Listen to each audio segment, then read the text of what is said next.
नमस्कार दोस्तों, बांग्लादेश की प्रधानमंत्री शेख हसीना ने एक स्टेटमेंट दिया है। ये स्टेटमेंट बांग्लादेश की जनता के लिए काफ़ी शॉकिंग है और ये हमारे लिए भी काफ़ी शॉकिंग है। हमारी सरकार को भी इससे कंसर्न होना चाहिए। बांग्लादेश की प्रधानमंत्री शेख हसीना ने ये कहा है कि बांग्लादेश को तोड़कर इसमें से एक नया देश बनाने की साजिश रची जा रही है। बाहर की कुछ ताकतें हैं, वो ऐसा चाहती है कि बांग्लादेश को तोड़ा जाए और इसमें से एक नया स्टेट कार्व किया जाए, नया स्टेट बनाया जाए, नया देश बनाया जाए। और ये जो देश बनेगा ये क्रिश्चियन कंट्री बनेगा, जिसमें जो मेजॉरिटी में है वो क्रिश्चियन लोग रहेंगे। अब आपके माइंड में क्वेश्चन आएगा कि क्रिश्चियन तो नाम मात्र के बराबर पाए जाते हैं बांग्लादेश में, ये कौन सी बात होगी कि एक क्रिश्चियन कंट्री बनेगा या ईसाइयों का देश बनेगा। और बांग्लादेश की प्रधानमंत्री ने यह भी कहा है कि एक व्हाइट मैन का ऑफर है, एक व्हाइट मैन ने ऐसा ऑफर दिया है और ये व्हाइट मैन मैं आपको बता रहा हूं कि अमेरिकाई है। अब आप कहोगे कि सर ये आप कैसे कह सकते हैं एक तरफा कि ये व्हाइट मैन का ऑफर अमेरिका ही है, अमेरिका ही ऐसा चाहता है। ये ब्रिटेन भी हो सकता है, ये फ्रांस भी हो सकता है, ये कोई भी यूरोपियन कंट्री हो सकता है। आप कैसे दावे के साथ कह सकते हैं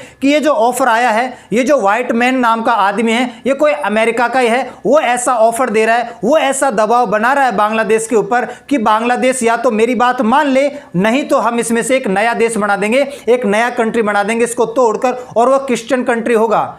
अब इसमें एक और फैक्टर आता है। आपको इस स्टेटमेंट से कुछ भी नहीं लग रहा हो कि इसमें अमेरिका शामिल है, आपको यह भी नहीं लग रहा हो कि बांग्लादेश में अमेरिका कहां से आ गया और यहां पर वो अलग देश बनाने की मांग क्यों कर रहा है या फोर्स क्यों कर रहा है बांग्लादेश को। इन सब बातों को हम डिटेल में समझेंगे। एक्चुअली में एक बात जो हमें समझनी है, बांग्लादेश के अंदर एक आइसलैंड पड़ता है, ठीक है।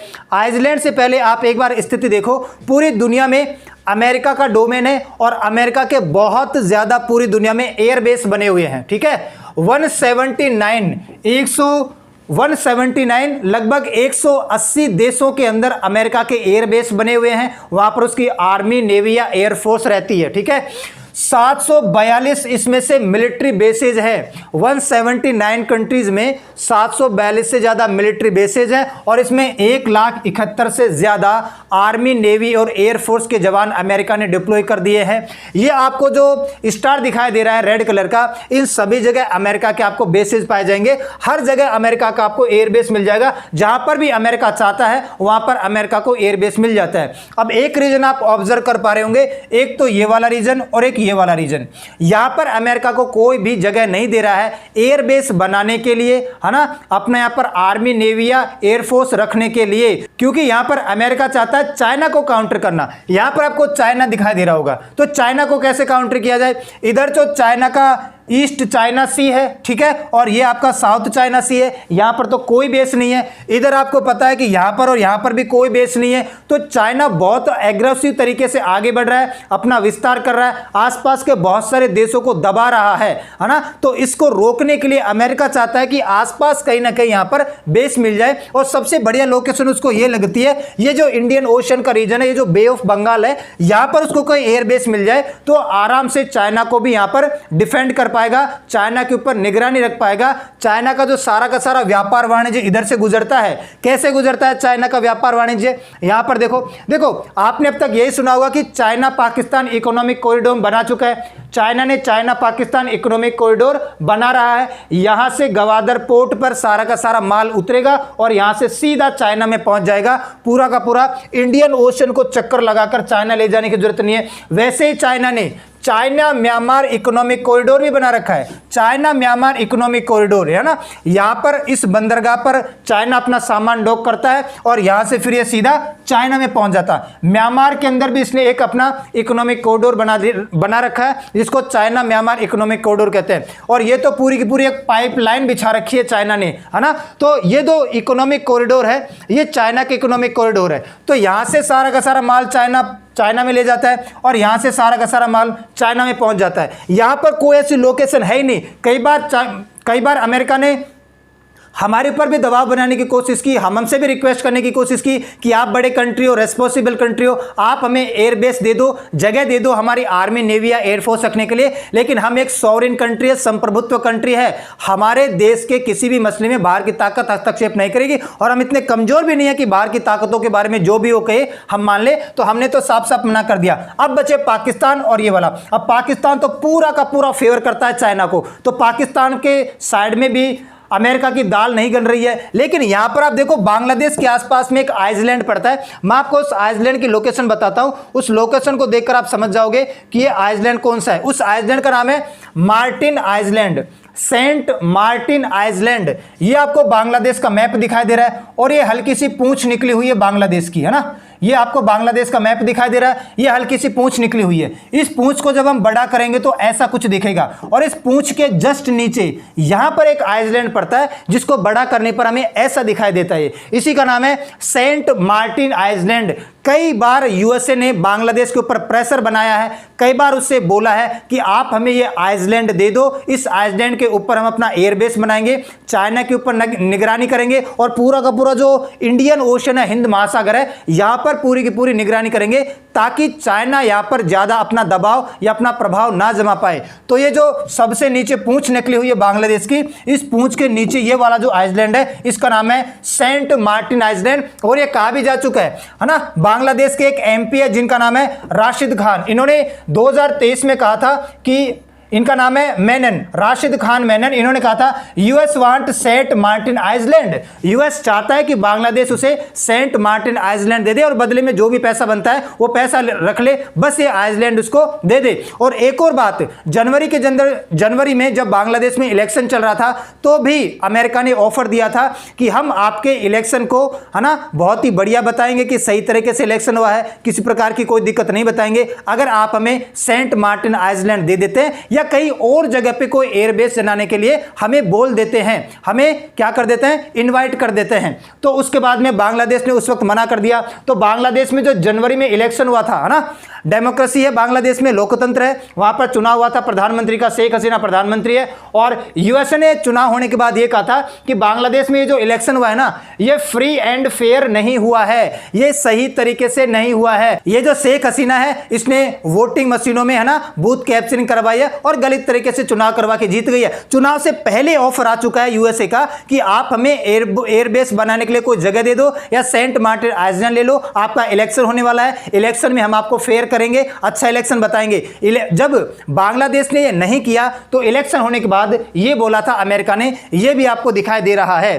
तो बहुत बड़ी जद्दोजहद है। इसके बाद हम आगे चलते हैं, मैं आपको प्रूफ कर दूंगा कि ये कौन है, ये आपका अमेरिकाई है। और बांग्लादेश की प्रधानमंत्री शेख हसीना ने यह भी कहा है कि जैसे ईस्ट तिमोर नाम का देश बनवाया है अमेरिका ने, वैसे ही वो बांग्लादेश के अंदर से कार्व करके काट कर एक क्रिश्चियन कंट्री बनाना चाहता है।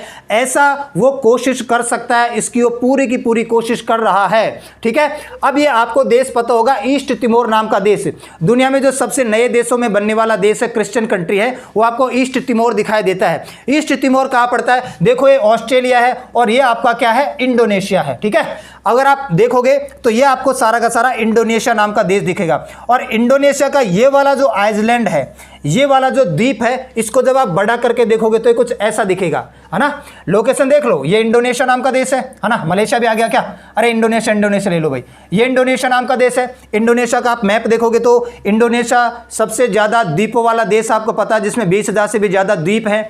इसका जो ये वाला आइसलैंड है, ये वाला द्वीप है, इसको जब हम बड़ा करते हैं तो ऐसा दिखाई देता है। तो ये वाला जो रीजन है ना, ये वाला रीजन और थोड़ा सा ये वाला रीजन, इसको मिलाकर हम बोलते हैं ईस्ट तिमोर, या इसका एक और नाम है। ठीक है, इसका एक और नाम क्या है, तिमोर लेस्ते भी इसको कहते हैं। इसको अमेरिका ने बनवाया है ना, इंडोनेशिया से अलग करवाकर, क्योंकि यहाँ पर क्रिश्चियन पॉपुलेशन काफ़ी मात्रा में रहती है। तो यहाँ पर रिबेल्स ग्रुप खड़े कर दिए, छोटे मोटे बहुत सारे ग्रुप खड़े कर दिए, है ना, प्रोटेस्ट करवा दिया, आंदोलन करवा दिया और इसको फिर अलग करवा दिया। अगर आप ईस्ट तिमोर की लोकेशन देखोगे तो ईस्ट तिमोर में 99.53% क्रिश्चियन पॉपुलेशन रहती है ना। और ये जो तिमोर नाम की जगह है ना, ये पहले पुर्तगालियों के कंट्रोल में हुआ करती थी, है ना। पुर्तगालियों से इसको आज़ादी की कब मिल गई, 18 नवंबर 1975 को पुर्तगालियों ने इसे आज़ाद कर दिया और 17 जुलाई 1976 को इंडोनेशिया ने इसके ऊपर कब्जा कर लिया, इसको अपने कंट्रोल में ले लिया। उसके बाद 20 मई 2002 को ईस्ट तिमोर नाम का देश एग्जिस्टेंस में आता है,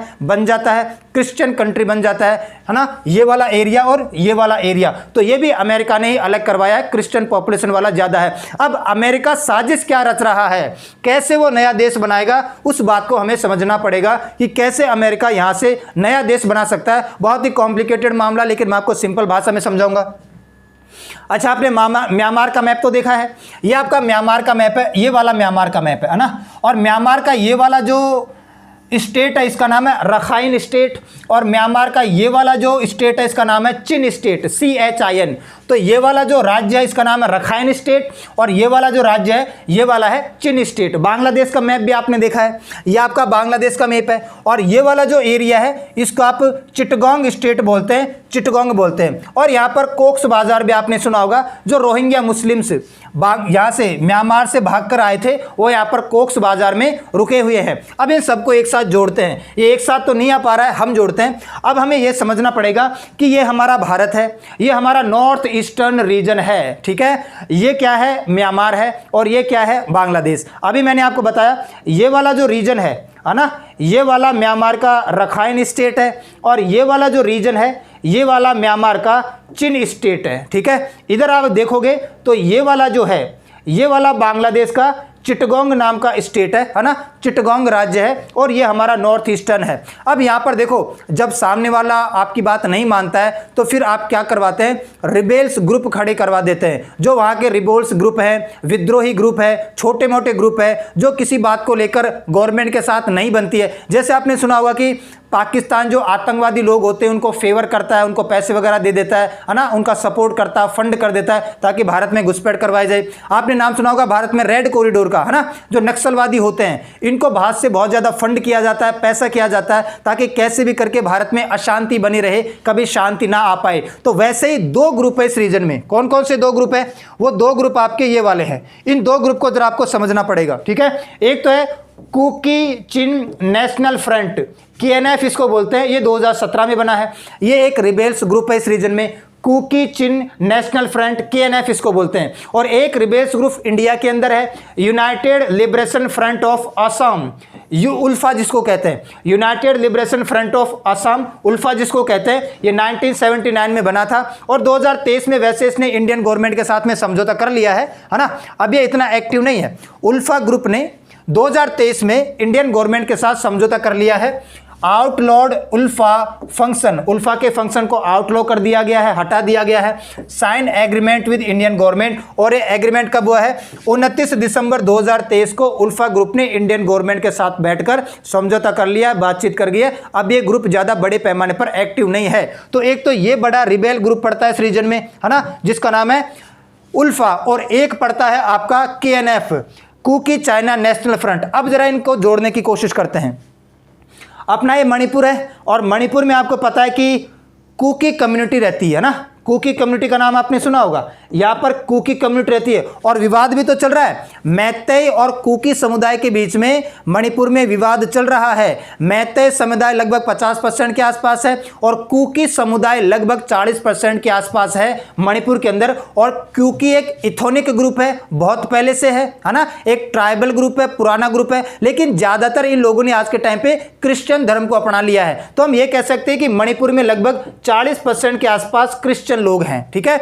और एक कुकी तो यहां से पकड़ो, और ये जो चिन स्टेट है ना, म्यांमार का जो चिन राज्य है, यहां पर आपको पता है कि चिन कम्युनिटी रहती है। चिन कम्युनिटी की वजह से इसको चिन स्टेट कहा जाता है। तो कुकी और चिन को मिलाओ, इन दोनों को जब समुदाय को मिला देते हैं तो कुकी और चिन मिलकर इन्फिल्ट्रेशन करते हैं, यहाँ पर रिबेल्स ग्रुप बनाते हैं, है ना। ये बहुत सारी डिमांड करते हैं गवर्नमेंट के साथ, और आए दिन मणिपुर के अंदर दंगे फसाद होते हैं, और आए दिन कहाँ पर, चिन स्टेट में दंगे फसाद होते हैं। ये जो रीजन है आपका चिन वाला एरिया, इसमें 99% क्या रहते हैं, क्रिश्चियन रहते हैं। ये जो अपना मिजोरम है, मिजोरम को अगर आप देखोगे डेमोग्राफी को, तो मिजोरम के अंदर भी 98% के आसपास क्या रहते हैं, क्रिश्चियन रहते हैं। 98% के आसपास क्रिश्चियन रहते हैं। इसके अलावा इसके अंदर 40% के आसपास क्रिश्चियन रहते हैं। अब बचा, देखो त्रिपुरा को हम अलग कर देंगे क्योंकि त्रिपुरा के अंदर हिंदू मेजोरिटी है, ठीक है, हिंदू समुदाय ज़्यादा रहता है। तो इस वाले में 40% क्रिश्चियन, क्योंकि समुदाय ने क्रिश्चियन धर्म को अपना लिया है।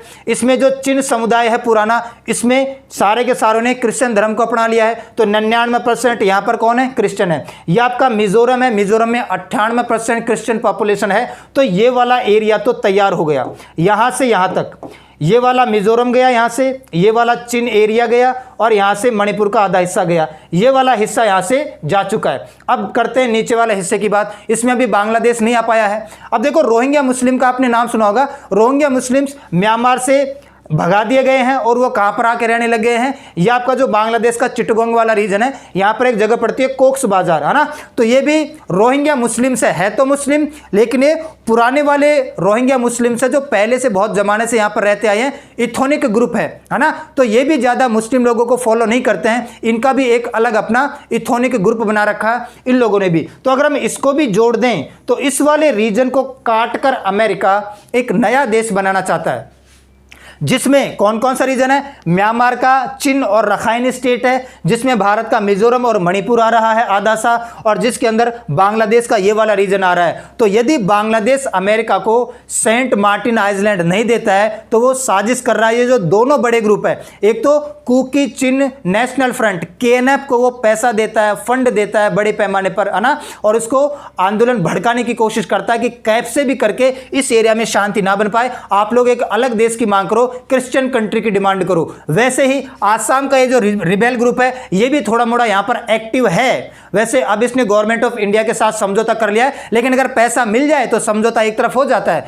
तो इसको बड़े पैमाने पर अमेरिका फंड कर रहा है, ऐसे कयास लगाए जा रहे हैं। यही दो बड़े ग्रुप है जो यहां पर अशांति पैदा करते हैं, यही जो बड़े ग्रुप है जो यहां पर पैसा खाएंगे और नया देश बनाने की डिमांड करेंगे कि इस क्रिश्चियन पॉपुलेशन के लिए, ईसाइयों के लिए एक नया देश बना दिया जाए। क्यों बना दिया जाए? क्योंकि ये जो म्यांमार का चिन राज्य है, 99% यहां पर क्या है, क्रिश्चियन है। मणिपुर जो हमारा राज्य, यहां पर 40% के आसपास क्या है, कुकी ग्रुप है जो कि क्रिश्चियन ही है। और ये जो मिजोरम है, ये पूरा का पूरा क्रिश्चियन है। और ये जो नीचे वाला एरिया है, ये वाला रोहिंग्या मुस्लिम्स के लिए जाना जाता है। तो इस रीजन को काट कर अमेरिका एक नया देश बनाना चाहता है। तो बांग्लादेश को भी इससे कंसर्न होना चाहिए, म्यांमार को भी कंसर्न होना चाहिए, और हमको तो इससे कंसर्न होना ही चाहिए। क्योंकि अगर एक अलग देश बनता है, क्योंकि जब डिमांड बड़े पैमाने पर चरम सीमा पर हो जाती है तो एक डेमोक्रेटिक कंट्री को उसकी बात सुननी भी पड़ती है, माननी भी पड़ती है। तो ऐसा ना हो, ऐसे ही कयास लगाए जा रहे हैं। तो इसीलिए मैंने कहा था कि जो व्हाइट मैन का ऑफर आया है, ये अमेरिका से ही आया है। ये अमेरिका ही है जो यहां पर बांग्लादेश को काट कर,